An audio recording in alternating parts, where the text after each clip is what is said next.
মেজবানি গরুর মাংস আছে, হাড্ডিটাও দেওয়া হয়েছে, চনার ডাল। গাইজ অবশেষে কয়লাতে মেজবান খেতে, কারণ নোয়াখালীতে কয়লার মেজবান নিয়ে খুবই একটা হাইপ তৈরি হয়েছে, বাট আমাদেরকে এখন টেস্ট করতে হবে।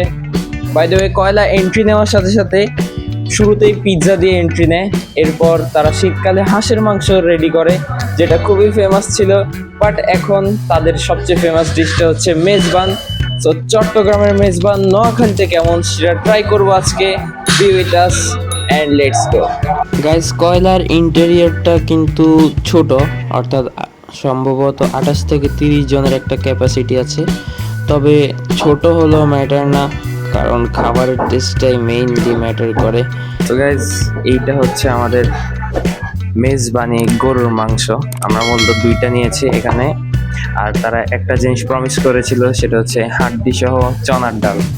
অ্যান্ড এখানে দেখতে পাচ্ছ, দেখা যাচ্ছে হাড্ডিটাও দেওয়া হয়েছে, চনার ডালও দিয়েছে। এখানে তারা 5 থেকে 6 পিস গরুর মাংস দেওয়ার কথা বলেছিল। তো আমরা তো খাওয়ার সময় অবশ্যই বুঝতে পারবো। বাই দ্য ওয়ে, এটার স্মেলটাও খুবই সুন্দর, কালারটাও খুবই জাস্ট। এখন শুধু খাওয়ার টেস্টটাই জানার বাকি। উপরের দিক থেকে তেল বেশি মনে হলেও আসলে কিন্তু ওভারঅল তা নয়, দেখতে খুবই ভালো লাগছে। বাই দ্য ওয়ে, রাইসের পরিমাণ কিন্তু অনেক অনেক বেশি আমার জন্য, অ্যাটলিস্ট। মশলার রেশিওগুলো খুবই সুন্দরভাবে মেনটেন করা হয়েছে। অ্যান্ড এখানে 1 2 ওকে 5 পিস গরুর মাংস, তাদের প্রমিস ছিল 5 থেকে 6 পিস। সো ইয়েস গাইস, এটা হচ্ছে আমাদের হাড্ডি সহ চনার ডাল। এটার কালারটা কিন্তু খুবই সুন্দর দেখাচ্ছে, এই জন্য ক্যামেরাতে কেমন দেখাবে। এটা খুবই সফট এবং টেস্টটা খুবই ভালো। এটার মধ্যে অরিজিনাল একটা টেস্ট আসতেছে, অর্গানিক টেস্ট যেটাকে বলে। তো চলো মেজবানিটা ট্রাই করি।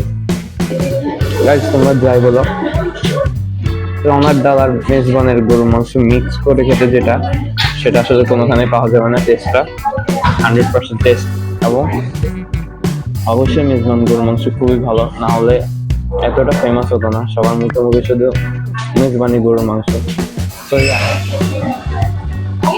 তো ইয়েস, এটাই ছিল আজকের ব্লগ। দেখা হবে নেক্সট ব্লগে। আগে ফলো করো, দেন লাইক করো, and so on. Good by.